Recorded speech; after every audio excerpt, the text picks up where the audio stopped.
Mesure de la performance, la quête du sens. Bonjour Aude Deville. Bonjour Jean-Philippe Denis. Aude Deville, vous êtes professeur à l'IAE de Nice, Université Côte d'Azur, et vous êtes présidente du Conseil national des universités, de section sciences de gestion et du management.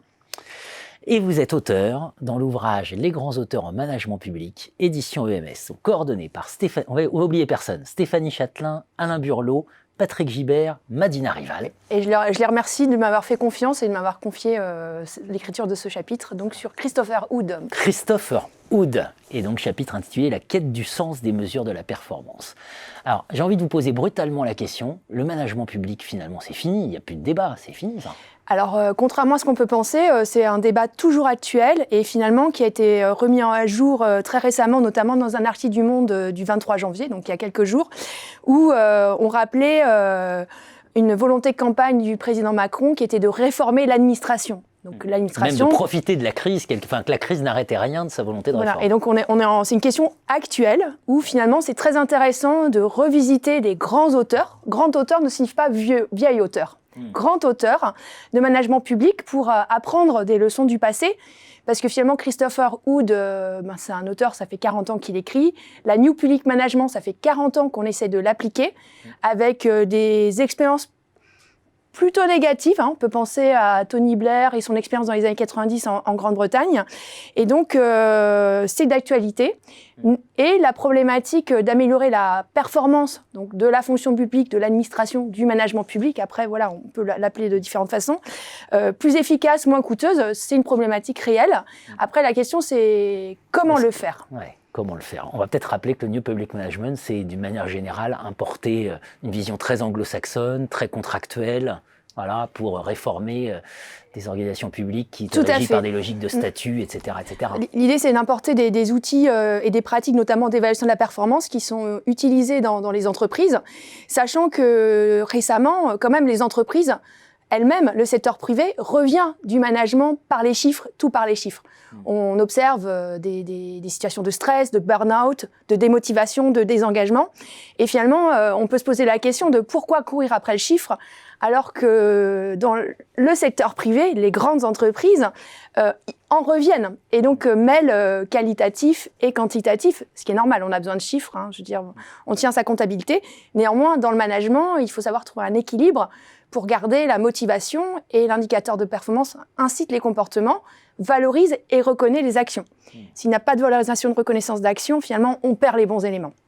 Alors, ce qui est un peu paradoxal, quand même, c'est que, globalement, on sait que le New Public Management, notamment en France, ça ne marche pas. Si je résume... ça ne marche pas en France et ça n'a pas marché non plus en Australie, en Grande-Bretagne. Ça marche nulle part. Et pourtant, on parle que de ça, où on veut continuer à importer ça. Ce qui est très dangereux, c'est... D'ailleurs, je vais reprendre la citation de cet article du Monde. Ils finissent l'article en disant, par exemple, on a voulu réduire les cabinets des ministres, donc en réduisant le personnel, pour économiser de l'argent. Mais en parallèle, ils ont intégré des directeurs d'administration centrale. Et donc finalement, ça a enlevé de la liberté d'action au ministre et ça n'a pas forcément réduit les coûts. Donc en fait, on voit apparaître le paradoxe de la New Public Management et de l'application d'indicateurs de performance sur les résultats. C'est finalement, on crée une tranche de managers intermédiaires, qui sont aussi des fonctionnaires, dont le rôle est de contrôler l'activité, par exemple des médecins, des enseignants-chercheurs, ou là, je sais pas, ou des ministres, je ne sais pas, et sans aider à une meilleure réalisation de l'activité. Et sans forcément créer de l'économie d'argent public. Et donc, à partir de là, les biais sont nombreux. Et il ne faut pas oublier que l'indicateur de performance est porteur de sens et sert en premier lieu au déploiement de la stratégie. Donc, il y a le déploiement de la stratégie qui est au cœur du choix des indicateurs pour créer de l'engagement du personnel. Et donc ça, c'est vraiment important. Et il y a un autre important, c'est la contingence, le facteur de contingence, la théorie de la contingence. Donc, ce qui signifie qu'il faut adapter des indicateurs au contexte organisationnel. Il n'y a pas de bonne solution. Il n'y a pas de bonne solution. Et même dans le secteur privé, importer un outil type budget d'une entreprise à l'autre, ça ne fonctionne pas forcément parce que les jeux de pouvoir ne sont pas les mêmes, la stratégie de l'entreprise n'est pas la même, et évidemment, pour un service public, c'est exactement la même chose.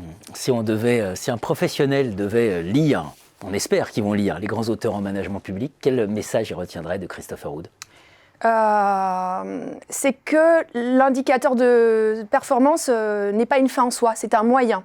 C'est un moyen d'agir pour réussir la stratégie. Et il faut réfléchir du coup comme un moyen d'agir pour réussir la stratégie et que chacun trouve sa place. Encore une fois, le secteur privé évolue beaucoup, avec l'arrivée du Balance Scorecard de Kaplan et Norton, qui raconte la stratégie en partant de leviers d'action non financiers pour atteindre un objectif financier.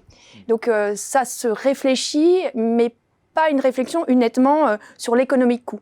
En sciences de gestion, on adore des couples. Par exemple, vous avez le couple rentabilité-risque. On adore le couple qualité-productivité. Et là, jusqu'où on diminue le coût sans perdre trop de qualité. Et c'est un vrai arbitrage. L'art de gérer les tensions, c'est exactement. Les sciences de gestion. Merci Aude Deville. Merci beaucoup Jean-Philippe Denis.